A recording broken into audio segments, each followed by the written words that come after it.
मंडळी नमस्कार.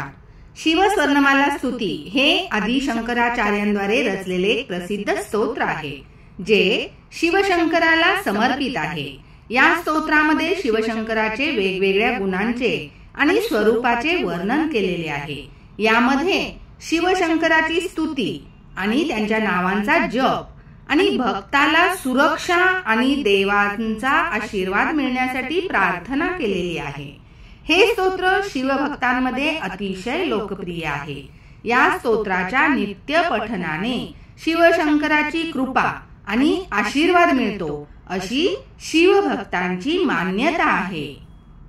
ईश गिरीश नरेश परेश महेश बिलेशय भूषण भो सांब सदा शिव शंभो शंकर शरणं मे तव चरणयुगम् उमया दिव्य सुमंगल विग्रह या लिंगित वामांग विभो सांब सदा शिव शंभो शंकर शरणं मे तव चरणयुगम् उरीकुरु मामज्ञमनाथं दूरीकुरु मे दुरितं भो सांब सदा शिव शंभो शंकर शरणं मे तव चरणयुगम् ऋषिवर मानस हंस चराचर जनन स्थिति लय कारण भो सांब सदा शिव शंभो शंकर शरणं मे तव चरणयुगम् अंतःकरण विशुद्धिं भक्तिं च त्वयि सतिं प्रदेहि विभो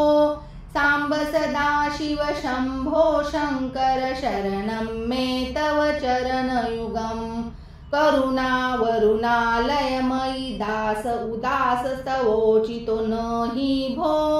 सांब सदा शिव शंभो शंकर शरणं मे तव चरणयुगम्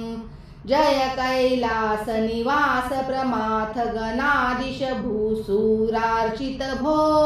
सांब सदा शिव शंभो शंकर शरणं मे तव चरणयुगम् जनुतक झंकिनु झनुत कीटतक शब्दैर्नटसि महानट भो सांब सदा शिव शंभो शंकर शरणं मे तव चरणयुगम् धर्मस्थापन दक्ष त्रक्ष गुरो दक्ष यज्ञ शिक्षक भो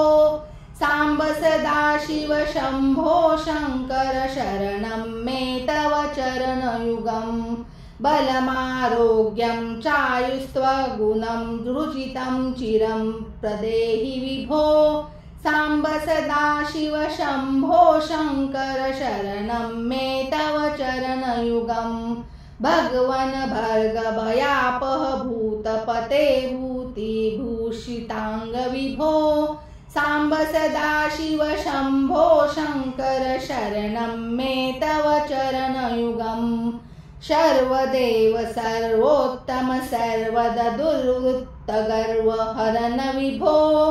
सांब सदा शिव शंभो शंकर शरणं मे तव चरणयुगम्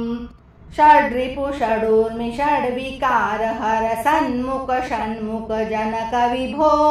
सांब सदा शिव शंभो शंकर शरणं मे तव चरणयुगम् सत्यं ज्ञानमनन्तं ब्रह्मोत्तेल लक्षण लक्षित भो सांब सदा शिव शंभो शंकर शरणं मे तव चरणयुगम् हा हा हू मुख सुर गायक गीतापदान पद्य विभो सांब सदा शिव शंभो शंकर शरणं मे तव चरणयुगम्. ओम नमः शिवाय.